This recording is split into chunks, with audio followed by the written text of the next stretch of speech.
When I saw my daughter's wedding photos online, something inside me just froze. I remember staring at the screen, my coffee cooling in my hand, the faint smell of toast burnt at the edges filling the kitchen, and realizing I hadn't been invited. Not a call, not a text, not even a hint. Just pictures. There she was, in that white dress, smiling with her new husband, and for the first time in years, I felt like a stranger in my own family. Our mornings used to be simple, the quiet rhythm of our lives punctuated by the clatter of dishes and the smell of her pancakes on Sunday. She had her room down the hall from mine. Her laugh used to float into the kitchen before I even saw her. We'd sip tea at the table, talking about school, friends, her dreams, and I thought we were close. I always imagined she'd come to me for everything, from heartbreaks to big life choices. But that day, staring at her wedding photos, I realized how little I had known. Before all this, life felt steady. My husband, quiet and practical, spent most evenings tinkering in the garage or reading by the fire. I worked part-time at the local library, mostly shelving books and helping children pick stories, and I loved it. Our daughter, Lena, had a job at a small design studio downtown, full of color and creativity, and she was happy, or so I thought. We weren't perfect, far from it. I nagged her about bills, about cleaning her room, about calling her father on time, but it felt normal. The way she rolled her eyes at me and muttered under her breath, that was love. Or at least, that's what I believed. Lena had grown quiet over the past few months, though I had tried to convince myself it was just the stress of work. She started spending more nights out with friends, sometimes coming home smelling of perfume that wasn't familiar. I remember once, I asked about a small jewelry box on her dresser, and she brushed it off, muttering, "Just a friend's gift, Mom." I didn't pry. I told myself it was normal. I told myself I should trust her. But trust, it turns out, is a fragile thing when you don't see the cracks forming beneath the surface. It wasn't just the photos that shocked me, it was the realization that she had planned all of this without me. The venue, the dresses, the guest list, everything. And worse, she had moved into a new house, a small, sunlit place she had been saving for months, and I hadn't even known she had signed the papers. It felt like my daughter had slipped out of my life, not gradually, not in whispers, but in a sudden, decisive step that left me standing in the quiet of my kitchen, coffee gone cold, heart pounding. I called her. The line rang, then went straight to voicemail. I left a simple message, "Lena, I saw the photos. Congratulations. Call me when you can." I waited, staring at the screen, imagining her excitement, imagining the joy she felt with her husband. And yet, all I could feel was a hollow ache. My daughter, my little girl who used to sit on my lap and tell me about her first day of school, was now living a life that had no room for me, or so it seemed.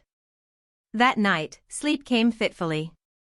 The hum of the heater, the distant barking of a neighbor's dog, the faint creak of the old wooden floor, everything felt exaggerated, amplified in my mind. I couldn't stop thinking about that house. The one she had saved for, the one she had built her new life in. And a thought, sharp and impossible, began to take shape in my mind. What if I could reclaim some part of that life? What if I could assert that bond, that connection, that I had always imagined was unbreakable? I didn't know it yet, but the decision I made the next morning would change everything, not just for me, but for her, and for the life she thought she was building independently. And it all began with a simple listing I saw online. Her new house was on the market. The next morning, I woke with a strange mix of resolve and guilt, that heavy ache still sitting in my chest. The smell of strong coffee filled the kitchen, and I mechanically buttered a slice of toast, its crunch almost deafening in the quiet house. My husband, asleep upstairs, didn't stir. He'd had a long night in his workshop. I sat at the table, staring at my phone again, and the listing for Lena's house glared back at me. Her home, her independence, was just a few clicks away. I knew it wasn't mine to sell, but the thought twisted in my mind, wrapped in the bitterness of being left out, left behind. Our family had always been close. My husband, me, and Lena, we had our routines, our little traditions. Sunday breakfasts, Friday night movies, late-night kitchen chats about nothing and everything. We argued like any family, sure, but the bond was there. Or at least I thought it was. The truth was, I had spent so many years defining myself through her, her first steps, her first day at school, her first heartbreak, that I hadn't noticed her carving out space that didn't include me. Space I wasn't allowed to enter. I couldn't help but replay the weeks before her disappearance into this new life. She had been more distracted lately, often checking her phone and smiling at messages I wasn't privy to. Once, she even hesitated when I asked her about weekend plans, mumbling something about a work event I couldn't attend. I hadn't pushed. I told myself it was normal, she was an adult now, she needed freedom. But freedom shouldn't mean secrecy. Should it?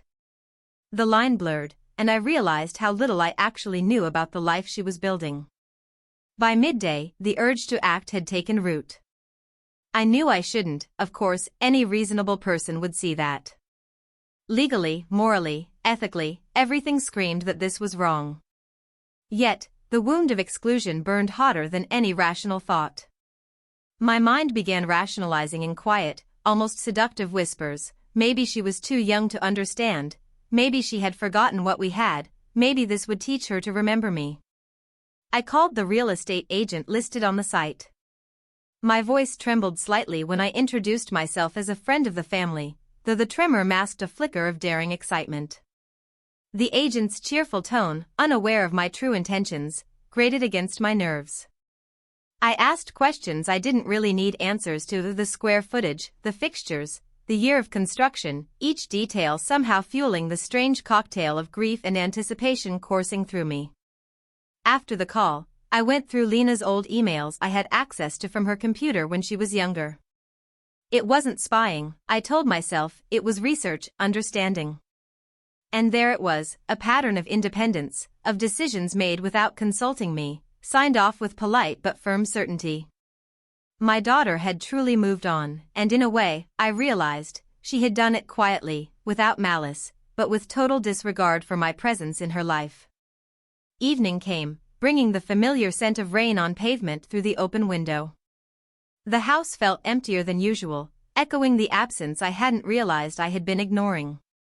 I stared out at the street, thinking about the deal I could make, the power I could wield over her little world if I chose to. It felt intoxicating and wrong all at once, a mixture of maternal love twisted into control, grief, and resentment. By the time I climbed into bed that night, the idea had solidified. I wasn't thinking clearly, yet there was no denying it. My next steps would set everything in motion. I was poised on the edge of something irreversible, and sleep would not come easily because I was haunted by a question I didn't want to ask myself: would this teach her a lesson, or destroy what little bond we had left? The next morning, I woke early, the soft gray light of dawn spilling through the curtains. I had spent half the night turning the possibilities over in my mind, like puzzle pieces that refused to fit. I tried to push the thought away, to remind myself that Lena was my daughter, that I should respect her choices, her marriage, her life. But the sting of betrayal, the quiet kind, the one that slips past your defenses, was too sharp. I couldn't ignore it. I decided to visit her house for a look. I told myself it was just curiosity, harmless reconnaissance, but the truth was more complicated. Standing in front of the small, sunlit house, I realized how little I knew about her new life. The garden she had designed herself was meticulous, flowers blooming in shades of pink and white, a little bench near the window where someone could sit and read. It was beautiful, peaceful, and completely out of reach. I walked around the perimeter, fingers brushing the fence, feeling an odd mix of admiration and longing. The first clue that something was amiss didn't come from the house itself, but from the neighbors. Mrs. Klein, an older woman who often watched over the street like a hawk, nodded politely as I walked past. "You're visiting?" she asked, tilting her head. "Just stopping by," I murmured, though the unease in her eyes didn't escape me. She hesitated, then added quietly, "She's very private these days. New life, new rules, I guess." It wasn't what she said that struck me, it was how she said it, the careful avoidance, the subtle warning. My stomach churned. There had always been small signs that Lena was slipping away. Her whispered phone calls late at night. The way she sometimes left the house without telling me, returning hours later with a tired smile. I had dismissed it as independence, as young adulthood. Now, I couldn't. Something was hidden, and for the first time, I felt a pang of fear, not for me, but for the distance growing between us. Back home, I tried calling her again, but her line went straight to voicemail. I left another message, calmer this time, though my hands shook slightly. Lena, I just wanted to see how you're doing. I love you. I hung up, staring at the wall, at the familiar clock ticking in steady rhythm. The quiet felt oppressive. Over the next few days, the tension mounted. I noticed small things around the house, envelopes addressed to her from unfamiliar places, receipts from boutiques I didn't recognize, a subtle change in her absence that made the rooms feel emptier than usual. I started visiting local shops, asking questions under the guise of casual conversation, piecing together fragments of her new life. Each answer I got made the gap between us feel more tangible, more painful. One evening, I found myself scrolling through her social media again.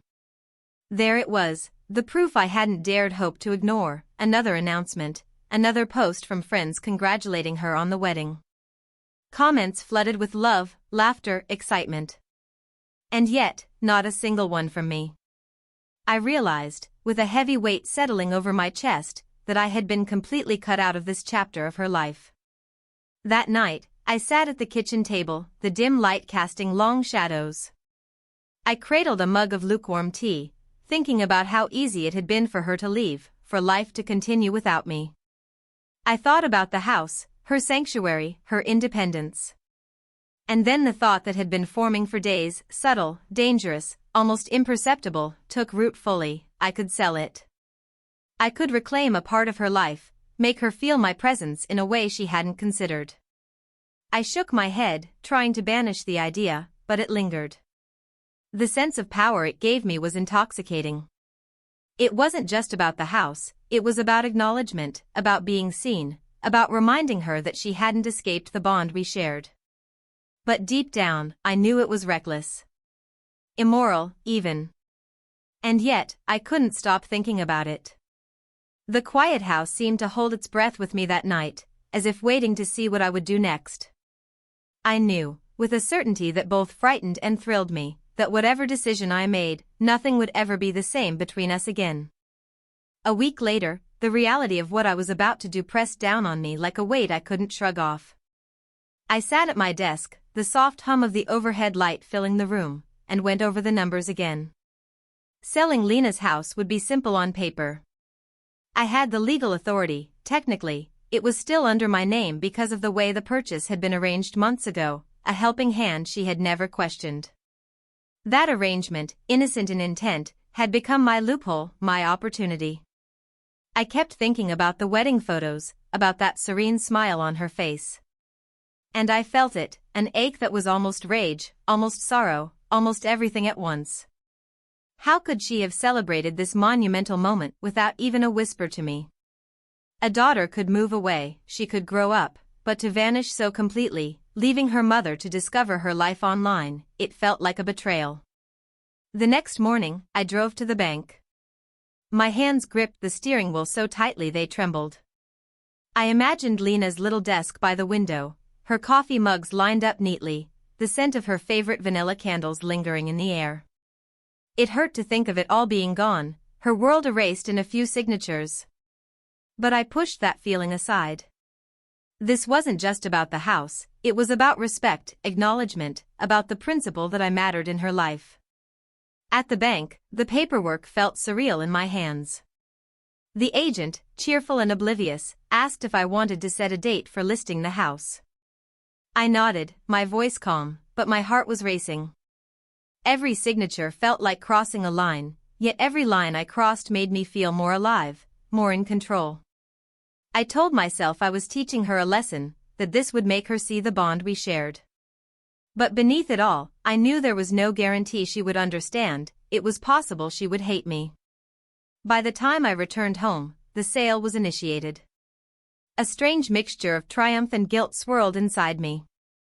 I wandered through my house, the familiar creak of the floorboards underfoot reminding me of years spent raising her, of birthday mornings and late-night talks.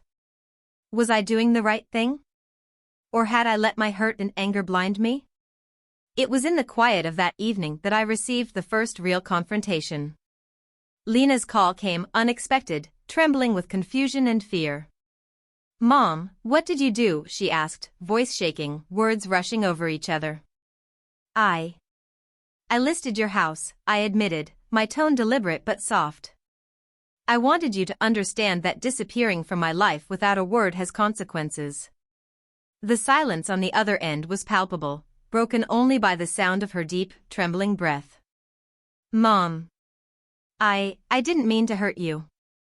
I thought you'd understand. I'm married now. I wanted a fresh start. I never imagined you'd do this." "I saw your photos online," I said, my own voice faltering. "I felt invisible. I needed you to remember that your mother is still here, that I am still part of your life." Her sobs came quietly at first, then broke into full grief. "I didn't mean to cut you out. I was scared, and I thought I was doing the right thing. But selling my house? Mom, that's too far." I felt my chest tighten, realizing the depth of her pain. I hadn't intended to hurt her this way, I had intended to be seen, to be remembered. But the consequence of my actions, the tangible, irreversible consequence, was staring me in the face. And in that moment, I understood fully that betrayal cuts both ways. My hurt had led me to betray her trust, the very trust one had cherished for years. After that call, I couldn't sleep for nights.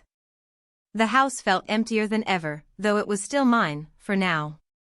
I walked through the rooms, running my fingers along the counters, the window sills, the little details Lena had chosen herself, the cushions, the framed photos, the artwork she had brought from her old bedroom. Each object was a reminder of her presence, of her independence, of my own misjudgment. I started second-guessing everything. Had I acted out of love, or out of selfishness? Every scenario played out in my mind, the what-ifs and consequences piling up until I felt dizzy. But beneath the swirl of guilt, there was still that quiet determination, the need to assert myself, to regain some sense of connection with my daughter. I couldn't just stand by and hope she would come back to me. I had to act. So I devised a plan. Not a vengeful one, not a destructive one, but a way to make her feel the weight of her choices while still leaving room for reconciliation. I contacted the real estate agent again, carefully arranging for the listing to be paused instead of finalized. The house would remain hers in name, but the moment had already been enough, a spark of panic that I knew would get her attention. Then I drafted a letter, my hands shaking as I wrote. I poured every ounce of my heart into it, the years of raising her, the nights I had stayed awake worrying, the love that had never wavered. I confessed my hurt, my fear, and, most importantly, my regret. I explained that selling the house had been impulsive, driven by the pain of feeling invisible, and that I had already stopped the process. I mailed it to her, leaving space for her to absorb it, to feel it, without needing to reply immediately. A few days later, she called again, quieter this time. "Mom," she said, and there was a catch in her voice I had never heard before, a humility that softened the tension between us. "I read your letter. I understand now. I didn't mean to hurt you, but I see why you felt that way. I was careless. I forgot you were still my mother, not just a friend watching from the sidelines." I could hear her breath through the phone, the pause between words filled with unspoken emotion. "I never wanted to cut you out," she added softly. "I was scared. I thought I could manage on my own. I wanted you to be proud of me, not disappointed." "I am proud of you," I said, my voice trembling. "And I forgive you. I wanted to be part of your life, Lena. That hasn't changed." We sat in silence on the line, the hum of the house around me, the distant sounds of evening settling in. For the first time in weeks, I felt a fragile peace. The tension, the fear, the hurt, they were still there, but softened by understanding. Our bond had been tested, stretched to the brink, but it had not broken. I realized, slowly, that this was the lesson for both of us. Love can be messy, impulsive, even misguided at times. But it requires communication, patience, and a willingness to admit when you've been wrong. I had acted rashly, but in doing so, I had forced both of us to confront the truth, that we needed each other more than we had admitted. That night, I sat by the window, listening to the gentle patter of rain against the glass, thinking about Lena, about our past, and the future we could rebuild together. I knew the road ahead wouldn't be easy. Trust, once strained, takes time to mend, but I felt a quiet hope, a glimmer of reconciliation, and a lesson deeply learned, that even when hurt drives you to extreme measures, love and honesty are always stronger. The following week, the ripple of my actions began reaching beyond our small family. News travels fast in a neighborhood like ours, the kind where neighbors know each other's routines better than their own. By mid-morning, I had a knock on the door, Mrs. Klein again, the sharp-eyed neighbor who had given me that subtle warning weeks ago.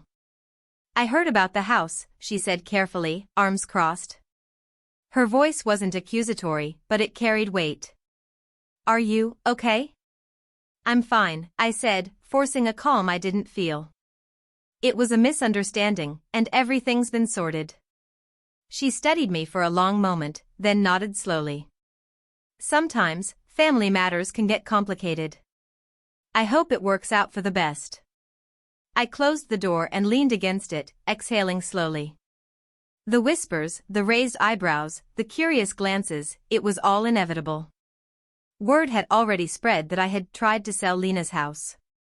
Some of it exaggerated, some accurate, but all of it carrying judgment. I felt the sting, but also a strange relief. The secret was out. There was no hiding now, no pretending everything was untouched. At the same time, the public scrutiny forced me to reflect deeper. The community's reaction was mixed. Some shook their heads, murmuring about a mother overstepping her bounds, while others offered quiet support, knowing the complexities of parent-child relationships. In those conversations, I began to see the nuance of my actions. I hadn't acted purely out of malice, I had acted out of hurt, out of fear of losing my daughter entirely. That didn't excuse what I did, but it offered perspective. Then came the most pivotal moment, a visit from Lena herself. She drove up, her expression unreadable at first, clutching a small bouquet of flowers she had picked herself. I opened the door, heart pounding, unsure if she would hug me, scold me, or simply turn around and leave. "Mom," she said softly. I could hear the tremor in her voice. "I needed to see you, to understand everything, in person." We sat together in the living room, the rain tapping softly against the windows. I watched her hands, the way they fidgeted with the petals, the subtle quiver in her voice. "I was so excited about my new life," she said, "I didn't think about how it would make you feel. I didn't mean to hurt you, Mom. I swear." I took a deep breath. "I understand that now. But when I saw your life moving forward without me, I felt invisible. I let that pain guide my actions, and I crossed a line I shouldn't have." Her eyes glistened with tears. "I'm sorry too. I didn't think I was leaving you out. I wanted to start this chapter, and I didn't know how to include you without complicating things." The conversation stretched on for hours, quiet and intimate, with the weight of truth between us. We spoke about fear, independence, trust, and the fragility of family bonds. By the end, there was no magic fix, no instant forgiveness, but there was understanding, a mutual recognition of mistakes, and the beginning of mending the fracture that had formed. Outside, the neighborhood seemed to settle back into its rhythm. People knew now what had happened, and in doing so, a kind of moral reckoning had occurred. My actions had consequences, public and private, and Lena faced her own, understanding that independence carries responsibility, and that the bonds of family are not to be taken for granted. And me? I felt a weight lift. I realized that justice doesn't need to be cruel, it can be honest, visible, and still compassionate. I had acted rashly, but in facing the aftermath openly, I discovered the power of reconciliation, of transparency, and the resilience of love even when tested. In the days that followed, life slowly began to regain its rhythm. The house is Lena's house, remained hers, untouched, a testament to the boundaries I had learned to respect.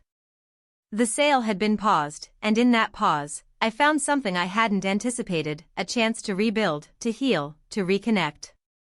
Lena and I began spending more time together, cautiously at first. We cooked meals side by side, the aroma of sautéed onions and garlic filling the kitchen, the familiar clatter of pots and pans a comforting rhythm. We shared quiet mornings over tea, our conversation tentative but sincere, talking not just about her new life, but about us, about the bond that had been strained yet endured. The laughter returned in small doses, the way it used to, natural and effortless, like sunlight spilling through the windows. I realized how much I had taken for granted before. The simple gestures that once seemed ordinary, her hand brushing mine as she reached for the sugar, the way she paused to listen to my stories about my day, even my little quirks and habits, had become precious again. I found myself noticing the subtle signs of her happiness, the gentle way she spoke about her husband, the soft glow in her eyes when she described her work. It wasn't perfect, and it wasn't always easy, but it was real. We also began to address the deeper wounds. One evening, sitting together on the sofa, Lena admitted, "I think I underestimated how much my choices affect you, and how much I need your guidance, even as I try to be independent." I nodded, feeling a lump in my throat. "And I underestimated how fiercely you would claim your own life. I let my fear make me act in ways that hurt both of us." "I'm sorry for that, Lena." That night, I stayed awake longer than usual, reflecting on the lessons we had both learned. Independence, I realized, is not the absence of family, it is its extension. And love, even when strained, requires patience, humility, and the courage to forgive. Over time, the relationship between us grew stronger, tempered by the trials we had endured. I saw Lena not just as my daughter, but as a fully realized person, capable, strong, and deserving of her own space. And she began to see me not just as a mother, but as a partner in her life, someone whose love was unwavering even in the face of mistakes. The incident with the house became a quiet memory, a marker of how far we had come.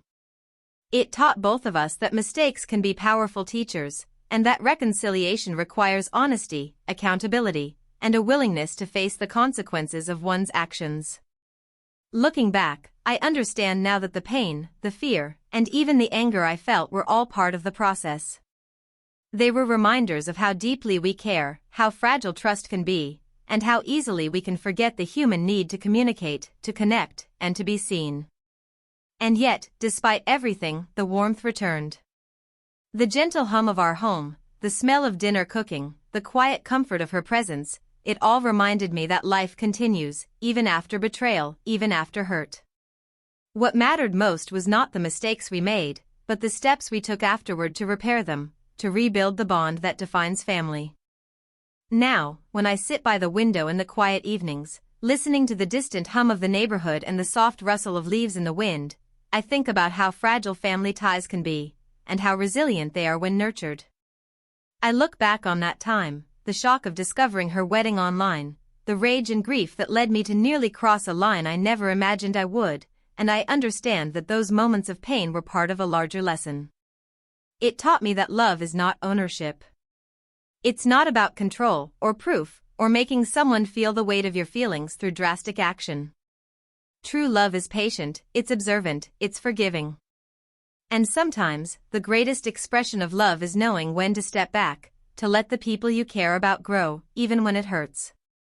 I've learned to listen differently now, to hear the spaces between the words, to notice the small gestures that show love and respect. I've learned that independence doesn't mean leaving you behind, it means trusting you enough to share your life honestly, even when it's difficult. And I've learned that forgiveness is not weakness, it is strength, a quiet, steadfast power that restores relationships more effectively than any action born of anger. Lena and I are closer now than we were before this whole ordeal. We laugh again in the kitchen while preparing dinner, we share quiet mornings over tea, and we talk openly about our fears, our hopes, and the mistakes we've made.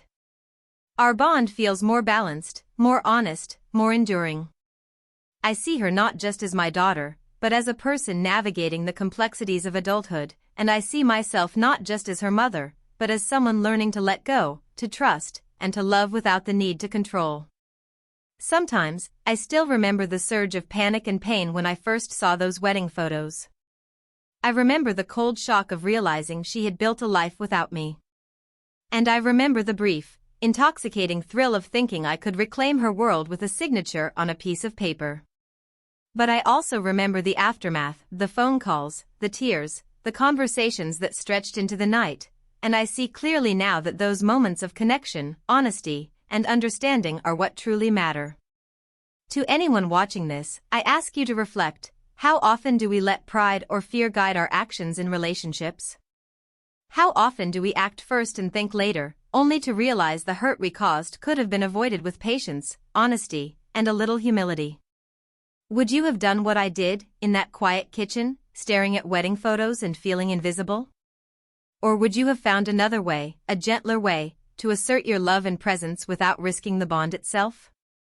I'd love to hear your thoughts in the comments below. If you've ever felt the sting of being left out, or the rush of impulsive decisions born of hurt, remember this: love isn't measured by control, by gestures of retaliation, or by fear. It's measured by patience, understanding, and the willingness to forgive both others and yourself. And in that, I've found peace. I've found my daughter again, not in the house, not in the images online, but in her laughter, in her presence, and in the quiet certainty that no matter where life takes us, the bond between mother and daughter can endure, as long as we nurture it with honesty, empathy, and love.